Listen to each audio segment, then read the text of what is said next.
पण पण कसं? आपण प्रेस कॉन्फरन्स घेऊ.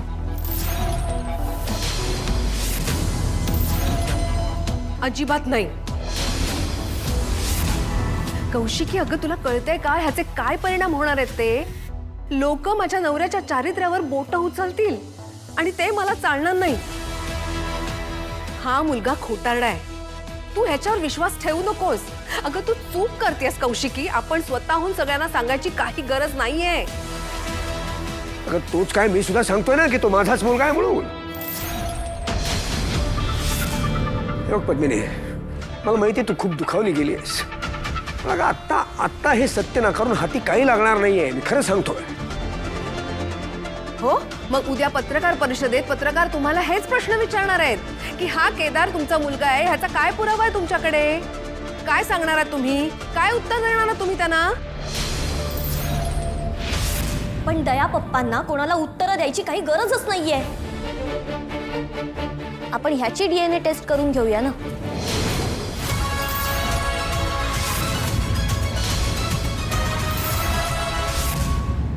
निशी, तू काय बोलतेस? तुझं तुला तरी कळतंय का? व्यवस्थित कळतंय मला तारिणी. तुला आणि केदारला स्वतःवर कॉन्फिडन्स आहे ना? आणि जर खरंच केदार दया पप्पांचा मुलगा असेल तर टेस्ट करायला प्रॉब्लेम काय? हाँ एक्झॅक्टली, काय प्रॉब्लेम आहे? ही टेस्ट करूया आणि एकदा रिपोर्ट्स आले की मग कळेल की या माणसाचा खांडेकर फॅमिलीशी काहीही संबंध नाहीये. हो ना, हा रस्त्यावरचा मुलगा आपल्याला लुबाडायला आलाय की नाही हे सत्य तरी समोर येईल ना. मी कोणालाच लुबाडायला आलो नाहीये. आणि मी आजी पण सांगितलंय मला तुमची संपत्ती, तुमचं नाव यापैकी काहीच नकोय. कर ना DNA टेस्ट. प्रॉब्लेम काय? पैसे नाहीत का रे? टेन्शन येऊ नको, आम्ही देतो. तू एवढं काय घाबरतोय? मी घाबरत नाहीये. मग कर टेस्ट.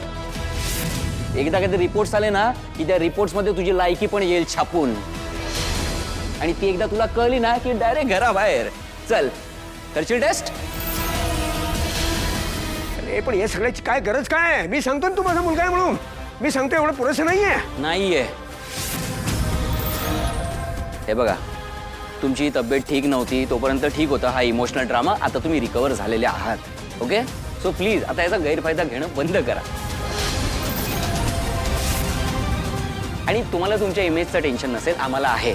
कंपनीची रेप्युटेशन, फॅमिलीची रेप्युटेशन. उद्या समजा हा खरंच प्रूव्ह झालं की हा मुलगा अनाथ आहे, हा बेवारस आहे, काय करणार आपण? कुठे तोंड दाखवणार आहोत? त्यामुळे टेस्ट होणार. टेस्ट होणार. आणि जर टेस्ट निगेटिव्ह आली तर? अगं तेच होणार आहे, निगेटिव्हच येणार आहे. आणि एकदा तसं झालं की मग तुम्ही पूर्ण प्रेस कॉन्फरन्समध्ये, पूर्ण मीडिया समोर याच्या तोंडाला काळा फासणार आहे. सगळ्या जगाला ओरडून ओरडून सांगेन की तू फ्रॉड आहेस म्हणून. या घरातून कायमचा बाहेर जाशील. आणि टेस्ट पॉझिटिव्ह आली तर?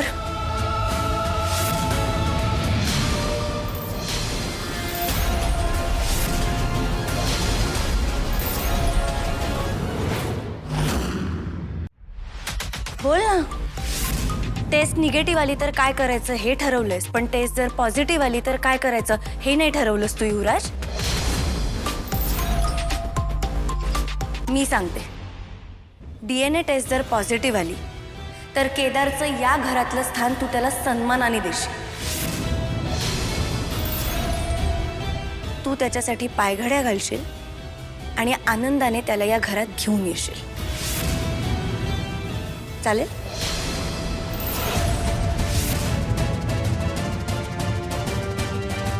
चॅलेंज करतेस? हो. तुला काय समजायचंय ते समज. आणि या वेळेला मीच जिंकणार.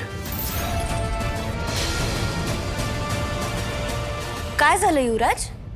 हा, आता तू घाबरलास का? Challenge accepted. नो वे. माझा युवी असं काहीही करणार नाहीये. या अनाथ मुलासाठी पायघड्या घालण्याची लायकी तरी आहे का त्याची? काय झालं निशी? तुझा तुझ्या नवऱ्यावर विश्वास नाहीये का? कारण माझा केदारवर पूर्ण विश्वास आहे आणि म्हणूनच तो डीएनए टेस्टला घाबरत नाहीये ना? ए घाबरता हारणारे, जिंकणारे नाही. ठीक आहे, मग घाल ना पायघड्या त्याच्यासाठी. हे बघ, लहान भावानी मोठ्या भावासाठी पायघड्या घातल्या तर बिघडलं कुठे? कोणता भाऊ? कोणता मुलगा? हा? Please please stop it. Please भांडू नका. Okay fine. सगळ्यांची इच्छा असेल तर आपण डीएनए टेस्ट करूया आणि त्याचा जो काही निकाल असेल तो उद्या प्रेस कॉन्फरन्समध्ये सगळ्यांसमोर सांगितलं जाईल. अगं पण मी काय म्हणतोय, खरंच या सगळ्याची काय गरज काय आहे? मी सांगतोय ना तेवढं पुरेसं नाहीये का? आहे, गरज आहे. मला चॅलेंज केलंय ना, मग आता तर ही टेस्ट होणारच.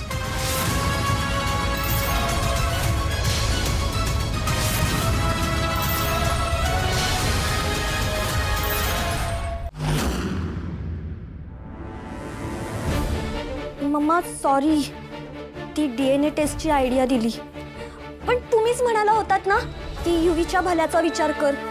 पण त्यानंतर हे एवढं सगळं होईल असं नव्हतं वाटलं आणि आता मला खरंच टेन्शन आलंय. युवीने पण चॅलेंज एक्सेप्ट करायची काय गरज होती? कारण मला माहिती आहे चॅलेंज मी जिंकणार आहे. हो बरोबर आहे युवराज.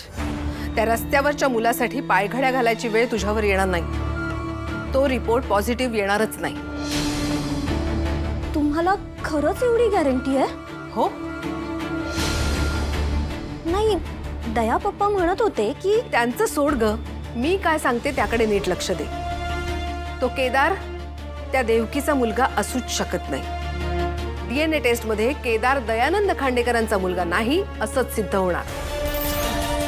पण चुकून जर रिपोर्ट पॉझिटिव्ह आला तर? अगं सांगितलं ना एकदा, नाही येणार. आणि रिपोर्ट्सच काय, त्या तारिणीने आता कितीही ठरवलं ना तरी त्या हेल्परच्या आयुष्यात काही पॉझिटिव्ह नाही होणार. Yes sir, DNA test. हो पण तारिणी, त्यामुळे काही प्रॉब्लेम होणार नाही ना? नाही सर, ही टेस्ट पॉझिटिव्ह येईल याची खात्री आहे मला. पण काय तारिणी? सर, ही डीएनए टेस्ट पॉझिटिव्ह जरी आली तरी केदार त्याच्या वडिलांसोबतचं नातं मान्य करायला तयार होणार नाहीये. सर, मला असं वाटतं की केदारचं या कुटुंबासोबतचं नातं फक्त या मिशन पुरतं नाही, कायमचं असावं. मला मान्य आहे की दयानंद खांडेकरांकडनं खूप चुका झाल्यात, पण त्यांना त्या चुकांचा पश्चाताप सुद्धा आहे. आणि केदार त्याची आई गेल्यानंतर कायम एकटाच राहिलाय. माझ्या आईच्या गुन्हेगाराला मला शोधायचंच, पण केदारला सुद्धा त्याच्या कुटुंबाचं सुख मिळायला पाहिजे, जे मी मिळवून देईन. मला असं वाटतं की ह्या डीएनए टेस्ट नंतर खांडेकर कुटुंबातलं आणि केदारमधलं अंतर नक्की कमी होईल. Okay Tarini. Okay sir. Jai Hind. Jai Hind.